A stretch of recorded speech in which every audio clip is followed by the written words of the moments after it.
Chunk 1. Juillet. 2010, Valerie Harper est entrée sur un plateau pour la dernière fois.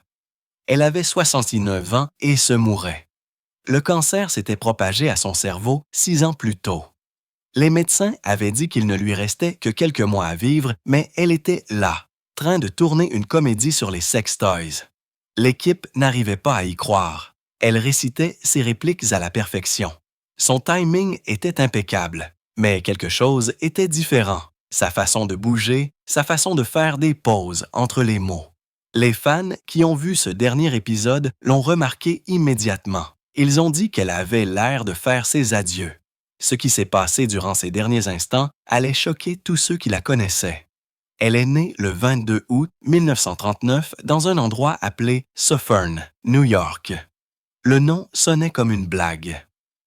Valerie Harper est venue au monde alors que ses parents attendaient un garçon.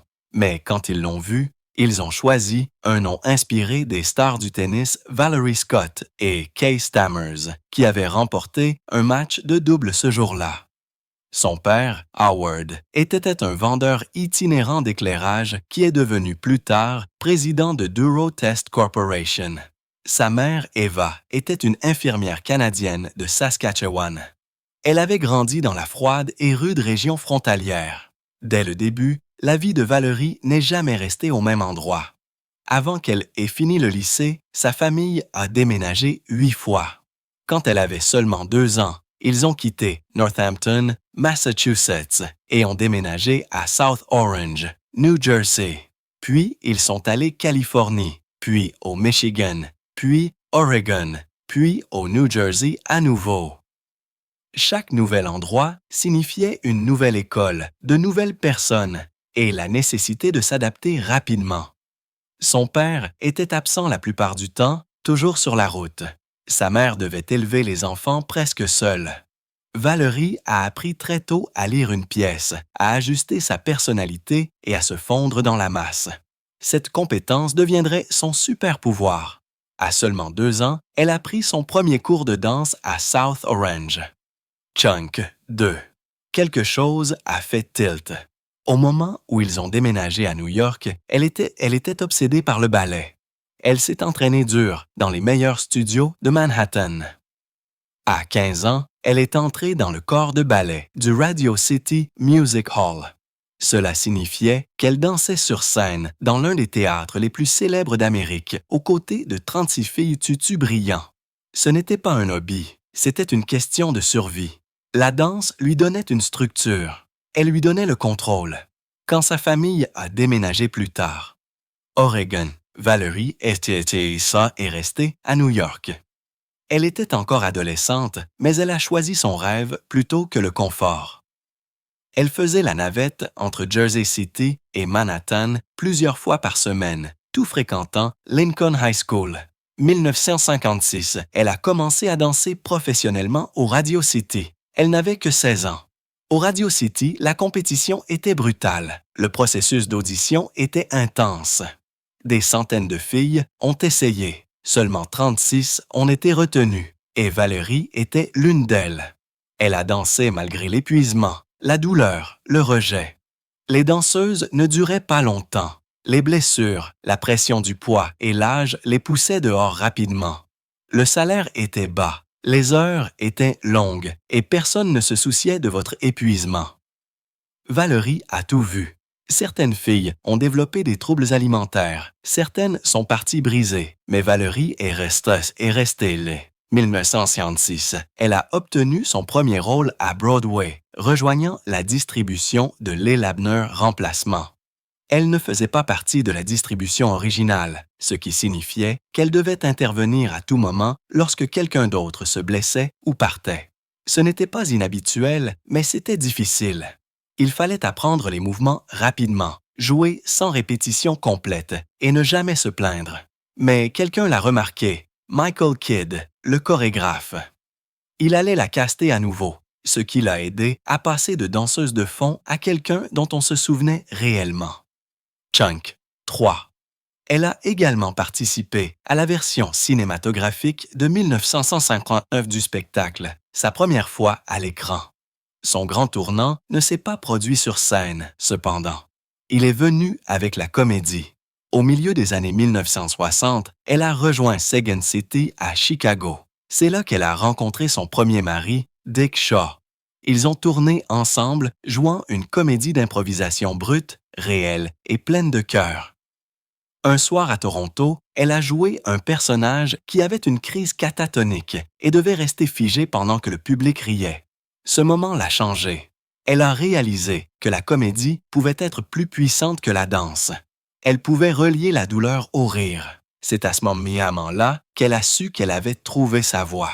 Elle et Shaw ont ensuite déménagé à Los Angeles, 1968, et ont même écrit un épisode de Love American Style ensemble. Ce mélange de timing, d'instinct et de travail sur le personnage deviendrait sa marque de fabrique. Mais tout n'a pas fonctionné. Elle a failli obtenir de grands rôles à Broadway et les a perdus. L'un des pires moments est survenu lorsqu'elle a été choisie pour Destry Rides Again et a dû démissionner à cause d'une maladie. Elle avait tout misé sur cette opportunité pour la voir lui échapper. Broadway était brutal comme ça. Un petit problème pouvait anéantir vos chances. Valerie a auditionné pour de nombreux rôles qu'elle n'a pas obtenus. Elle a constamment été confrontée au rejet. Pourtant, elle a continué à insister. Le simple fait qu'elle soit même envisagée pour des rôles principaux signifiait qu'elle s'était déjà élevée au-dessus de la foule. Mais dans le show business, le talent ne suffit pas à toujours. Vous avez besoin de chance, vous avez besoin de timing et vous avez besoin de la force de continuer quand tout s'écroule. Elle a épousé Richard Shaw, 1964. La plupart des gens pensent qu'ils se sont rencontrés sur le plateau du Dick Van Dyke Show, mais cela s'est produit 2 ans plus tard, 1966. À ce moment-là, ils étaient déjà mari et femme. Il avait 14 ans de plus qu'elle et venait de la scène de comédie Second City de Chicago, où il a commencé, 1962. Chunk, 4. Cet écart d'âge ne les a pas empêchés de construire quelque chose de puissant. Ils ne se contentaient pas de partager une maison, ils écrivaient ensemble. 1970, ils ont coécrit un épisode intitulé Love and the Visitor pour Love, American Style. Pendant leurs 14 ans de mariage, il est apparu dans plusieurs épisodes du Mary Tyler Moore Show, jouant des personnages complètement différents. L'un d'eux était Chuckles le clown. Valerie, bien sûr, jouait Roa. Même après la fin de leur mariage 1978, ils sont restés proches. Elle l'a même qualifié de bon divorce à la télévision nationale. Son audition pour le Mary Tyler Moore Show n'était même pas censée avoir lieu. Les producteurs étaient fatigués. Ils avaient déjà vu tellement d'actrices pour le rôle de Roa. Puis quelqu'un a dit « Juste un dernier regard ». C'est à ce moment-là qu'elle est entrée. Elle a dit plus tard que c'était l'audition la plus facile de sa vie. À l'époque, Roa était censée avoir l'air simple. Valerie était trop belle. Mais elle a changé sa façon de marcher, sa façon de parler, sa façon de se tenir debout. Elle n'a pas seulement joué le rôle de Roa. Elle est devenue elle. Ils avaient initialement écrit Rhoda comme étant dure et sarcastique, mais attachante. Et Valérie a si bien réussi cela que même lorsqu'elle a perdu du poids pendant la 2e saison, les scénaristes ont réécrit son personnage pour qu'il corresponde. Cette seule audition, 1970, n'a pas seulement changé sa vie. Elle a contribué à façonner l'histoire de la télévision. Ce qui rendait Roa si réelle à l'écran n'était pas seulement le jeu d'actrice de Valerie, c'était la chimie qu'elle avait avec Mary Tyler Moore. On pouvait le sentir. Et ce n'était pas faux. Dehors de l'écran, elles étaient amies, de vraies amies. Valerie a dit un jour que Rhoda admirait toujours Mary. Chunk, 5. Les scénaristes se sont appuyés sur cette dynamique. Ils ont fait sorte que Rhoda se sente un peu moins saine parfaite, un peu plus insécurisée, ce qui la rendait encore plus attachante.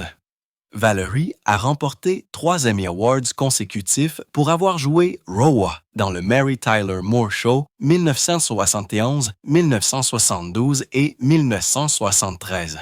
Puis, lorsque le spin-off Roa a commencé 1974, elle a gagné à nouveau 1975, cette fois tant qu'actrice principale. Cela a fait d'elle la seule personne dans l'histoire des Emmy à avoir remporté à la fois le prix de la meilleure actrice et celui du meilleur second rôle pour le même personnage. Elle a obtenu 8 nominations au total pour Roa et a gagné 4 fois, le tout entre 1971 et 1975. Et ce lien avec Mary a duré. 23 ans après la fin du Mary Tyler Moore Show, elles se sont retrouvées pour Mary and Rhoda, un téléfilm. Leur amitié n'a pas seulement survécu à la gloire. Elle a créé un modèle pour la façon dont les amitiés féminines pouvaient apparaître à l'écran. Drôle, honnête, compliquée, loyale. Il y avait cependant une chose surprenante. Valérie n'était pas juive. Mais quand elle jouait Roa, presque tout le monde pensait qu'elle l'était. Elle ne faisait pas semblant. Elle a fait le travail nécessaire. Elle a dit que sa belle-mère italo-américaine élevée dans le Bronx avait inspiré le ton et le rythme de Rhoda. Valérie a tout étudié. La culture juive, l'humour, la psychologie. La mère d'une fan lui a dit « C'est la première fois que je vois une femme juive montrée sous un jour positif à la télévision. » Valérie a dit un jour « Dans mon cœur, je suis juive. » Elle a même plaisanté disant que si vous remontez assez loin, nous sommes tous juifs. Des années plus tard, 2006, elle a joué le rôle du premier ministre israélien Golda dans une pièce de théâtre à une seule femme intitulée Golda's Balcony. C'est à quel point elle se sentait connectée au rôle. Les fans juifs ont été stupéfaits d'apprendre qu'elle n'était pas réellement juive. Sa performance semblait trop réelle, mais rien n'est comparable à ce qui s'est passé le 28 octobre 1974. Ce soir-là, Roa s'est mariée. C'était une émission spéciale d'1 heure et plus de 52 millions de personnes l'ont regardée. C'était plus de la moitié des téléspectateurs du pays. C'est devenu le 2e épisode de télévision le plus regardé de l'histoire à l'époque. Juste derrière I Love Lucy, les fans ont organisé de véritables fêtes de mariage pour la fausse cérémonie. Les gens se sont garés sur les autoroutes et se sont enregistrés dans des motels juste pour le voir. CBS a même reçu de véritables cadeaux de mariage envoyés par la poste pour le couple fictif. Chunk 6. Pendant le Monday Night Football, Howard Cowell a plaisanté, disant qu'il n'avait pas reçu d'invitation. Cet épisode a prouvé quelque chose d'important. Un spin-off pouvait faire plus que survivre. Il pouvait devenir encore plus grand que l'original. Mais ensuite vint l'erreur. Pendant la saison 3, les scénaristes ont décidé de séparer Rhoda et Joe. Ils pensaient que cela rendrait le spectacle plus drôle et plus moderne. Ce ne fut pas le cas. Les fans étaient furieux. Ils ont écrit des lettres de condoléances à la chaîne. Un psychologue a même dit que CBS faisait passer le divorce pour une blague. Les téléspectateurs ont cessé de regarder. Les codes d'écoute ont chuté rapidement, passant du numéro 7 au numéro 32. Les scénaristes pensaient que les scripts s'étaient améliorés, mais le public se fichait. Le spectacle ne s'est jamais remis. 1978, il a été annulé au milieu de la saison 5. Certains épisodes n'ont même pas été diffusés. Une seule décision a ruiné le spectacle, qui avait fait de Valerie Harper une star. Après la fin de Roa, Harper a essayé de passer au cinéma, mais cela ne s'est pas passé comme elle l'espérait. Son plus grand film a été Freeb et The Bean. 1974, elle a joué avec James Caan et Alan Arkin. Elle jouait le rôle de la femme d'un flic paranoïaque. Le film était un mélange de comédie et d'action. Il est sorti avant d'autres films de flics partenaires, mais le rôle de Harper ne s'est pas bien passé. Elle a essayé d'utiliser un accent mexicain-américain, mais il s'est estompé à mi-chemin. Les critiques n'ont pas aimé. Certains ont dit que c'était une erreur de casting. Le film était également rempli d'insultes racistes et homophobes. Il a franchi la ligne pour beaucoup de gens. 1969, elle a réessayé dans Chapter 2 un drame sur le deuil et le remariage. Chunk 7. Mais même si ces rôles lui ont permis de continuer à travailler, aucun d'entre eux n'a fait d'elle une star de cinéma. La gloire de la télévision ne l'a pas suivie à Hollywood. Elle était coincée entre deux mondes, ne s'intégrant pas tout à fait à l'un ou l'autre. Puis est venu un autre succès. 1978, la même année où Roa a pris fin, Harper a divorcé. Elle avait été mariée à Richard Schaal pendant 14 ans. Ils se sont rencontrés à Chicago, à Second City, un célèbre théâtre de comédie. Il a contribué à façonner la comédie de sketches et avait joué dans le Mary Tyler Moore Show. Ils ont même écrit des scénarios de télévision ensemble, mais le mariage n'a pas pu survivre à la pression. Dans une interview cette année-là, Harper a qualifié cela de bon divorce et a dit que c'était paisible. Pourtant, c'est arrivé au pire moment. Elle a perdu à la fois son émission et son mari. Son partenaire créatif et son soutien émotionnel avaient disparu. Elle avait 39 ans, était seule et ne savait pas ce qui allait suivre. Tout ce qu'elle avait construit pendant des années s'était effondré quelques mois. Au début de 1969, quelque chose de nouveau lui a donné de l'espoir. Elle a commencé à fréquenter Peter Horton. Il avait 25 ans, 14 ans de moins qu'elle. Il est devenu célèbre plus tard pour 30 sommes. Leur romance a duré de février à mai. Ce ne fut pas long, mais c'était important. Harper tournait Chapter 2 à l'époque, une histoire d'amour après la perte. Sa vie réelle a commencé à refléter le scénario. Horton était plein d'énergie. Il commençait tout juste sa carrière. Mais la relation n'a pas duré. L'écart d'âge et les luttes de Harper ont rendu les choses trop difficiles. Horton est passé à autre chose. Il a épousé Michelle Pfeiffer, 1941. Harper est resté célibataire pendant un certain temps. Chunk 8, elle n'allait pas retrouver un amour durable avant de rencontrer Tony Casciotte des années plus tard. Les années qui ont suivi Roa ont été difficiles. Harper a fait tout ce qu'elle pouvait pour rester à l'écran. Elle a joué dans plus de 20 téléfilms. Aucun d'entre eux n'était mémorable. Elle a joué des rôles de mère, d'enseignante et de victime dans des drames sur le divorce et la peur. 1981, elle a joué dans The Day the Loving Stop avec Ali Sheedy. 1982, elle est apparue dans un film d'horreur intitulé Don't Go to Sleep. Ses rôles étaient bien dessous de son niveau de gagnante d'un Emmy, mais elle avait besoin du travail. Elle a fait des apparitions dans des émissions comme Columbo, The Love Boat et même The Muppet Show, où elle a chanté et dansé. C'était des emplois de survie. Elle ne courait plus après la gloire. Elle s'accrochait. Cela a duré près de 8 ans. Mars 1986, Valerie Harper a fait ce qui semblait être un retour parfait à la télévision. NBC lui a donné une émission de mi-saison intitulée Valerie, où elle jouait le rôle d'une mère active élevant 3 garçons pendant que son mari pilote était toujours absent. Jason Bateman jouait son fils aîné. Il avait 17 ans et commençait tout juste son chemin vers la gloire.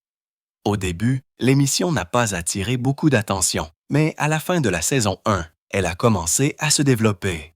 Tout a changé mars 1987 lorsque NBC l'a déplacée au lundi soir après ALF. Ce seul geste a attiré le public dont elle avait besoin. Mais NBC a renouvelé l'émission pour une 3e saison.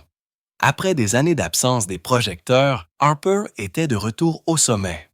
On avait l'impression qu'elle avait regagné sa place dans le monde du prime time qu'elle avait autrefois dominé. Cette même année, quelque chose de personnel s'est produit également. Valerie a épousé Tony Casciotte, l'homme qui avait été son entraîneur personnel et son petit ami pendant 7 ans. Leur lien a commencé avec la remise forme, mais il s'est rapidement transformé quelque chose de plus profond. Harper a plaisanté un jour, disant que lorsque Tony a essayé de flirter pour la première fois, nous avons tous les deux agi comme si nous avions 16 ans. Après leur mariage, il est devenu son manager. Il a également joué un rôle important coulisses de Valerie, aidant à la production de l'émission. Chunk 9. Ensemble, ils ont adopté une fille nommée Christina.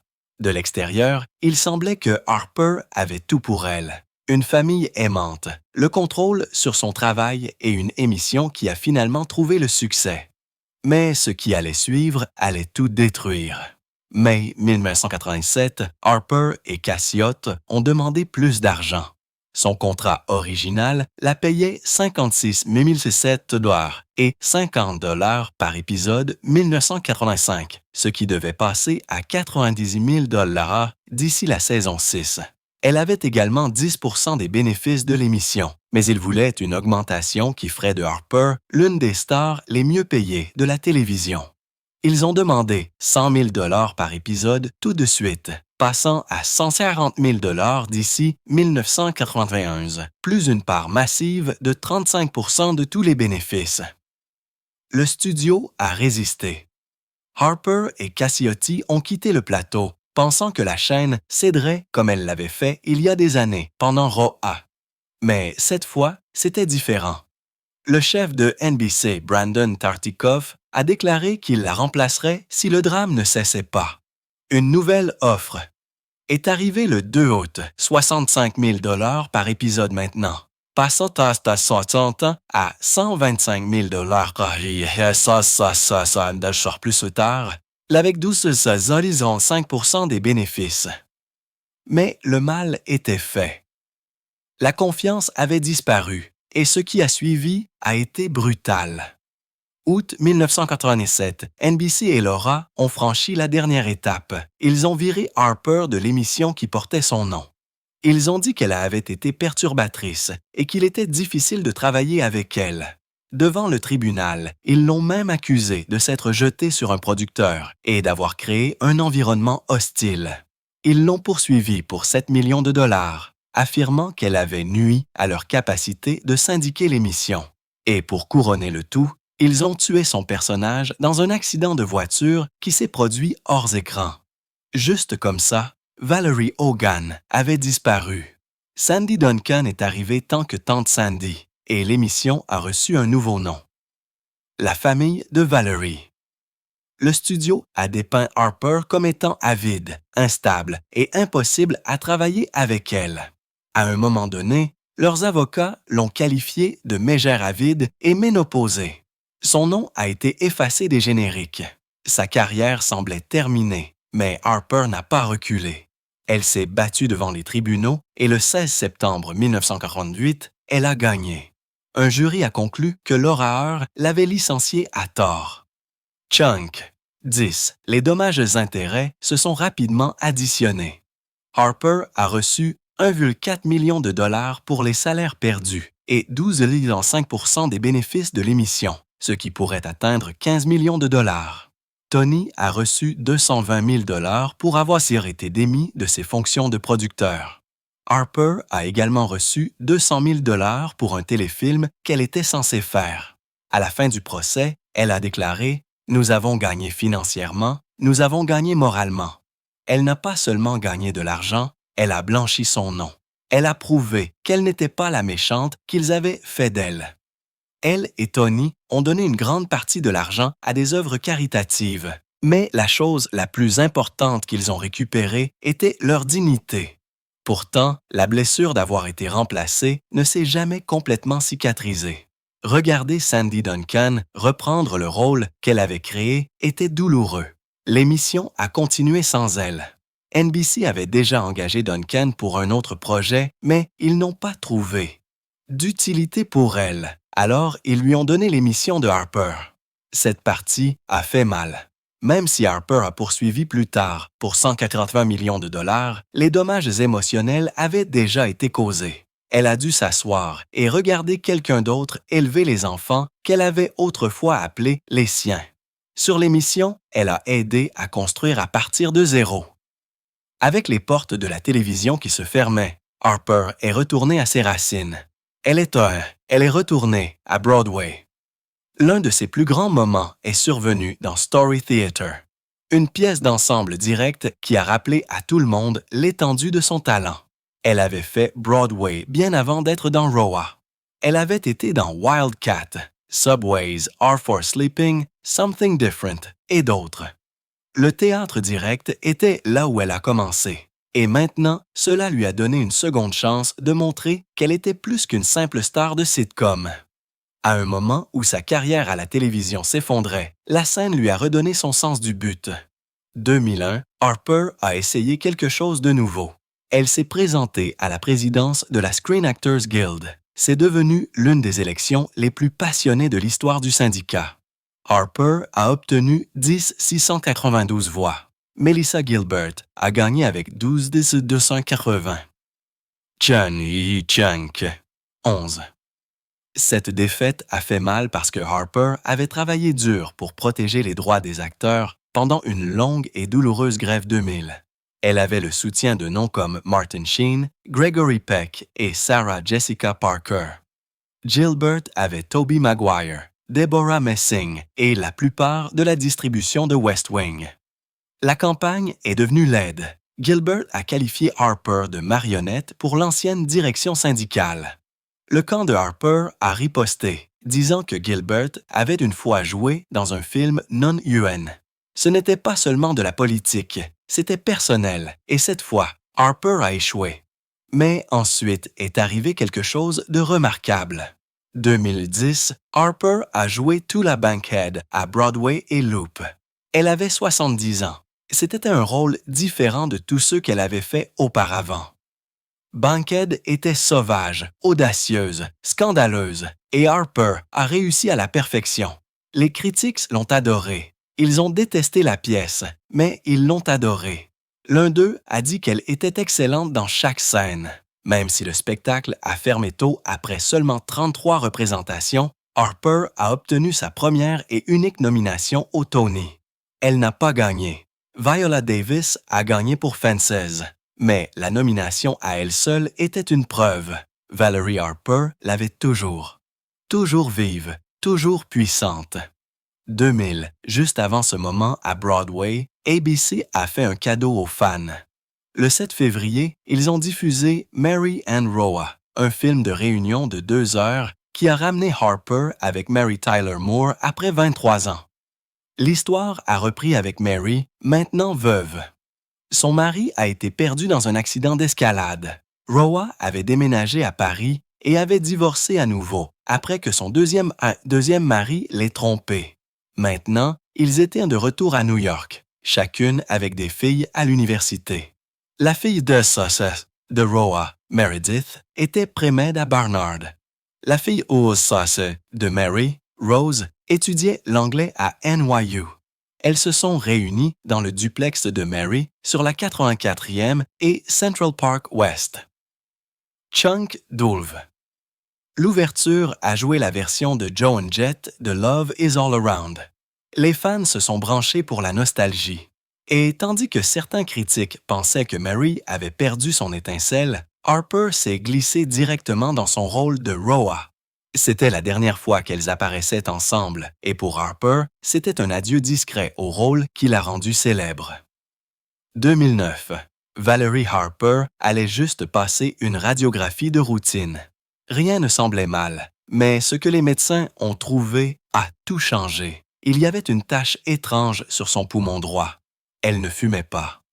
Elle n'a jamais fumé. C'est ce qui a rendu la nouvelle encore plus difficile à encaisser. Le cancer du poumon était la maladie qui avait emporté sa mère aussi. Et maintenant, c'était venu pour elle. Les médecins n'ont pas perdu de temps. Ils ont retiré tout le lobe supérieur de son poumon droit. L'opération a fonctionné. Les T-scanners sont revenus clairs. Elle n'avait pas besoin de chimio. Elle n'avait pas besoin de radiation. À 70 ans, elle avait vaincu le cancer, ou du moins, c'est ce qu'il semblait. Les 5 années suivantes ont semblé être un cadeau. Pas de traitement, pas de complications, juste la paix. Elle est retournée sur scène avec le feu dans son cœur. 2010, elle a joué Tallulah Bankhead à Broadway. Ce rôle lui a valu une nomination au Tony. Elle a pris d'autres rôles aussi. La télévision, le théâtre. Elle est restée occupée. Elle est restée heureuse, mais quelque chose persistait. Une peur silencieuse. Chaque matin, elle se réveillait reconnaissante, mais au fond de son esprit, la question attendait toujours. Chunk, 13. Et s'il revient, 2011, elle a rejoint Desperate Housewives pour un rôle d'invitée. Elle avait alors 72 ans, était forte, vibrante, chassant toujours les rôles, toujours amoureuse du jeu d'acteur. Cette émission n'était pas juste un autre crédit. C'était une preuve, la preuve qu'elle ne laissait pas le cancer l'arrêter. Mais même pendant que les caméras tournaient et que les gens applaudissaient, elle le sentait. Ce poids invisible. Les survivants le connaissent bien. L'idée que le cancer pourrait encore être là, caché, attendant. Puis, 2013, 4 ans s'étaient écoulés depuis son opération. Elle répétait pour son one-woman show. Ses mémoires Roa arrivaient dans les magasins. La vie se sentait bien, mais son corps avait commencé à murmurer des avertissements. Août 2012, elle a ressenti une pression étrange et tendue à travers son milieu. Plus tard, sa mâchoire s'est engourdie. Et puis, pendant les répétitions, elle ne se souvenait plus de ses répliques. C'est alors que les médecins l'ont trouvé. Le cancer n'était pas seulement revenu. Il avait bougé. Il était même maintenant dans son liquide céphalorachidien. Il avait atteint les membranes autour de son cerveau. La condition avait un nom, carcinomatose leptoméningée. C'était rare, c'était vicieux et c'était terminal. On lui a dit qu'il lui restait 3 à 6 mois à vivre. Mais Valerie Harper n'avait pas encore fini. Le 12 mars de 2013, elle est apparue dans Good Morning America. Elle a dit au monde entier ce que la plupart des gens auraient caché. Elle a fait le contraire. Chunk 14. Elle voulait que les gens comprennent que même avec le cancer, vous pouviez toujours vivre. Pas seulement survivre, mais vivre. Cette même année, elle a rejoint Dancing with the Stars. Elle avait 65 ans, la candidate la plus âgée de tous les 100 ans. Le monde avait déjà dit au revoir. Mais la voilà, dansant à la télévision nationale, riant, participant à une compétition, montrant à tout le monde à quoi ressemblait vraiment le courage. Elle ne se fiait pas seulement à la médecine, elle avait sa propre façon de se battre. Elle parlait aux cellules cancéreuses, elle les visualisait, leur parlait, se moquait d'elles. « Vous êtes les cellules les plus stupides que je connaisse », disait-elle. « Vous tuez l'hôte. » Ce n'était pas seulement du jeu d'acteur, c'était de la survie. Elle a donné des surnoms à ses médicaments, a fait des blagues. Ses amis se sont joints à elle. Ils ont imaginé des rabbins avec des cannes battant le cancer ou des bouilles noires étant chassées par des lances à incendie. C'était étrange. C'était beau. 2014, elle est allée dans l'émission de Howard Stern. Là, elle a fait un pacte. Elle lui a donné un mot secret, Curly. Si quelqu'un prétendait contacter son esprit après sa mort, il devrait dire ce mot. C'était une blague, mais aussi non. Valerie était curieuse même de la mort. Puis quelque chose s'est produit qui a stupéfié ses médecins. Elle n'est pas morte. 6 mois se sont écoulés. Puis une année, puis une autre. 2014, son cancer était proche de la rémission.